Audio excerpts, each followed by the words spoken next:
Salut, c'est Roman, bienvenue sur Guitare Légende. Aujourd'hui on continue l'opération Coup de blues avec un morceau d'anthologie qui est à l'origine composé par Ray Charles.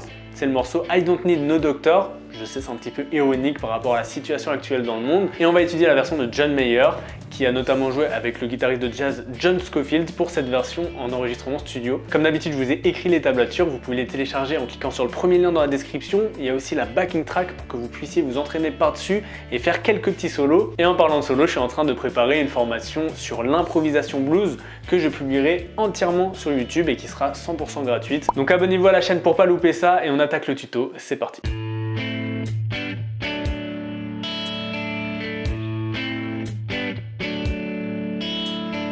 Donc la première partie, c'est l'introduction, c'est la partie la plus dure. Il va y avoir du finger picking à la main droite, c'est-à-dire qu'on n'utilise pas de médiator. Il va falloir un petit peu avoir l'indépendance entre le pouce et les autres doigts. Et on va jouer en pinçant les cordes comme ça, presque en slapant. Juste avant de vous montrer l'aspect vraiment technique, je vais simplifier le riff qui se résume à jouer mi majeur, suivi d'un sol majeur et d'un la majeur. Et ensuite, quand on refait la boucle, mi, sol et ré. Donc ça, c'est pour simplifier et pour comprendre comment est structuré le petit riff. Maintenant, c'est parti, on va décomposer tout ça. Donc le premier mouvement, on va commencer par jouer la corde de mi à vide, puis la corde de sol avec l'index. Et là, on va faire un hammer-on en case 1. Ok.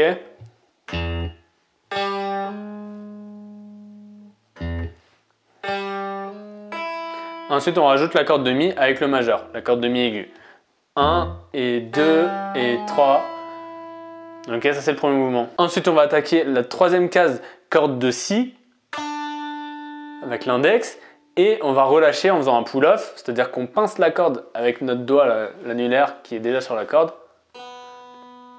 Et quand on relâche le doigt, on pince la corde pour faire jouer la corde de si à vide. Et ensuite, on joue sol à vide. Et là, on va changer d'accord. Donc, on fait toute la ligne sur le mi.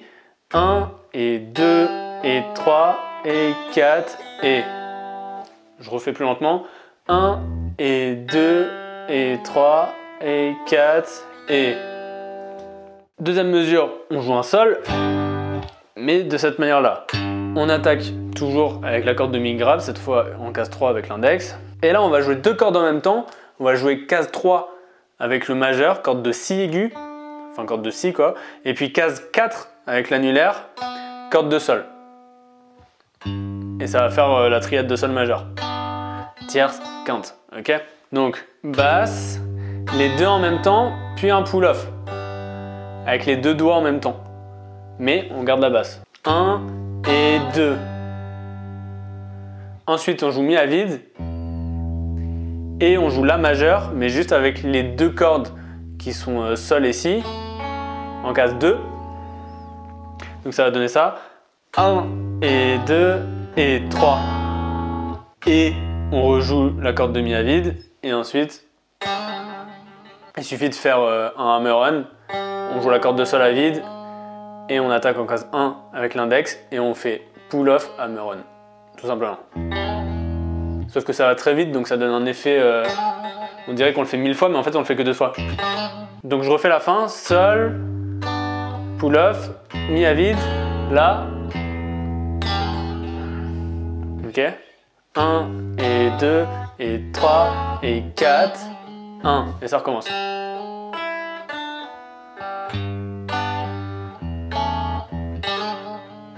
Donc deuxième fois, le riff il reprend la même chose sur la corde de mi. Et en arrivant sur sol, on joue la basse et tout de suite la triade et on stoppe. C'est-à-dire qu'en jouant la triade, je vais tout de suite lever mes doigts mais en les laissant coller sur les cordes. Je refais, là j'appuie et là je relâche. Il est tout petit le mouvement, d'accord? On garde les doigts sur les cordes mais on n'appuie pas en fait. Et ça va couper le son. Donc basse, note pointée, et là on va attaquer la corde de sol avec l'index et la corde de ré avec le majeur et on va faire un glissé pour atterrir en case 11 avec l'index et case 12 avec le majeur. Donc je répète, corde de sol avec l'index, corde de ré avec le majeur, peu importe d'où vous commencez, il faut faire un glissé et atterrir ici, ça va faire sonner en fait la note de ré et sa tierce majeure. Donc la corde de ré majeur en fait. Donc ça va faire Sol, note pointée et on glisse. Avec un petit vibrato. Et pour revenir, le temps que notre main gauche elle revienne au riff principal, on va jouer avec le majeur la corde de mi aigu et avec l'index la corde de si. Donc je vous fais le mouvement au ralenti.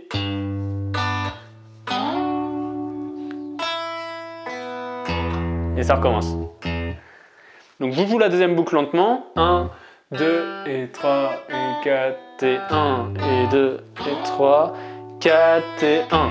Donc c'est parti, je vous joue la boucle complète, ça donne ça.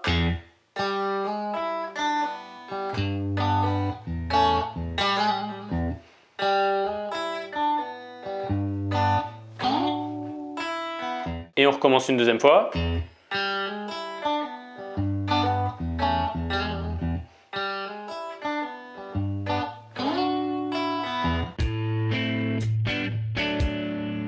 Pour la deuxième partie, on va changer d'accord. Je vous explique pas l'harmonie. Vous allez juste reproduire un petit peu bêtement ce que je vous montre, mais c'est pas grave, c'est un peu trop compliqué, sinon ça va durer trop longtemps. Donc on va jouer un Do dièse ou un Ré bémol semi-diminué, donc mineur 7 bémol 5.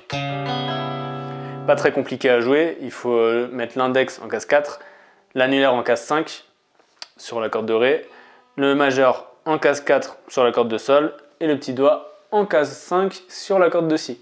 L'index sur la corde de La en case 4. Rythmiquement basique, on attaque vers le bas. Ensuite, on va jouer cet accord. Donc pareil, il y a plein de façons de le voir cet accord. On va pas rentrer dans les détails de l'harmonie. Il suffit de faire un barré sur les 4 cordes du milieu en case 5. Avec l'index. Voilà, moi je fais juste un gros pâté bien proche de la frette pour que ça sonne. 1, 2 et 3 et 4. Rythmiquement, voilà, on attaque sur le 3 et sur le et du 3. 1, 2, 3 et 4. Là, on fait un accord un peu bizarre. On va avoir l'index en case 3, corde de La, l'annulaire en case 4, corde de Ré, la corde de Sol à vide et le majeur en case 3, corde de Si. Ok, je refais du début.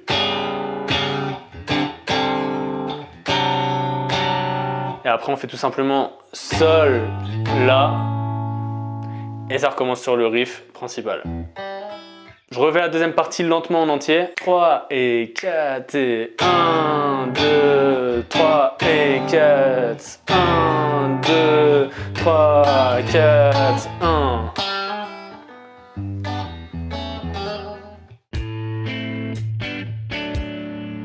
Donc on refait le riff principal 2 fois.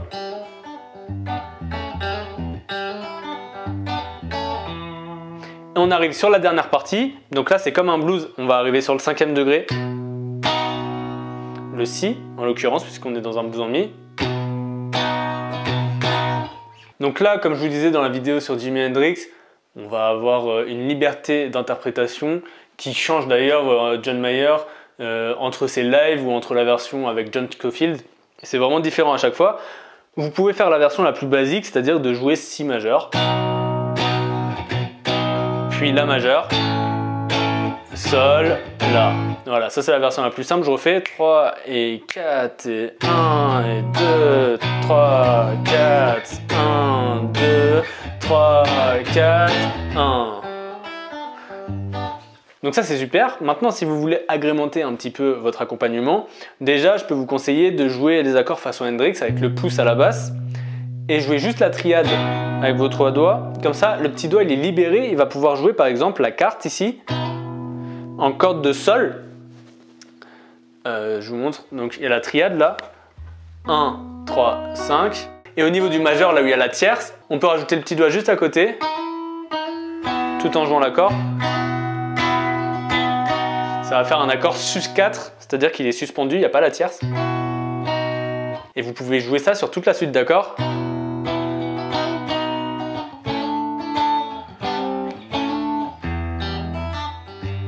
Donc ça sonne très Hendrix. Sinon, il y a d'autres renversements, il y a d'autres trucs à faire. Vous pouvez jouer des accords 7, donc avec un barré sans le petit doigt. Ça va faire sonner la 7e ici en corde de Ré. Vous pouvez faire des renversements comme ça. Par exemple, celui-là, il va y avoir la tonique, la 7e mineure, la quinte et au lieu de jouer une tierce, je vais jouer la seconde ici, la 9e. Vous pouvez faire un chromatisme pour aller vers le La. Ça va donner un petit côté jazzy. Donc voilà, après si vous connaissez vos renversements, il y a plein de trucs à faire. Vous pouvez rajouter la 9e ici aussi sur la corde de Mi aigu.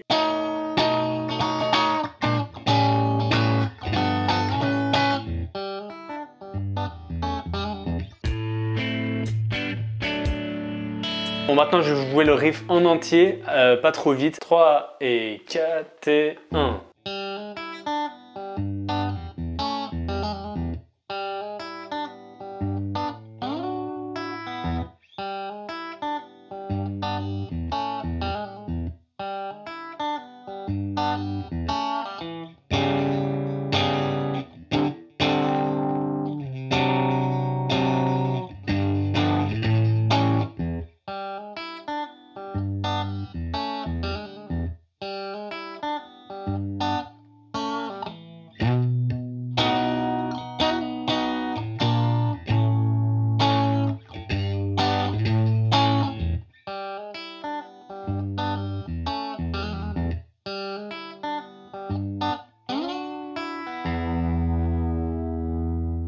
Voilà, j'espère que ça vous a plu. Je vais vous laisser avec quelques mesures de la backing track, puis vous pourrez la télécharger en cliquant sur le premier lien dans la description, avec les tablatures bien sûr. Abonnez-vous et je vous dis à très vite pour une prochaine vidéo. Ciao!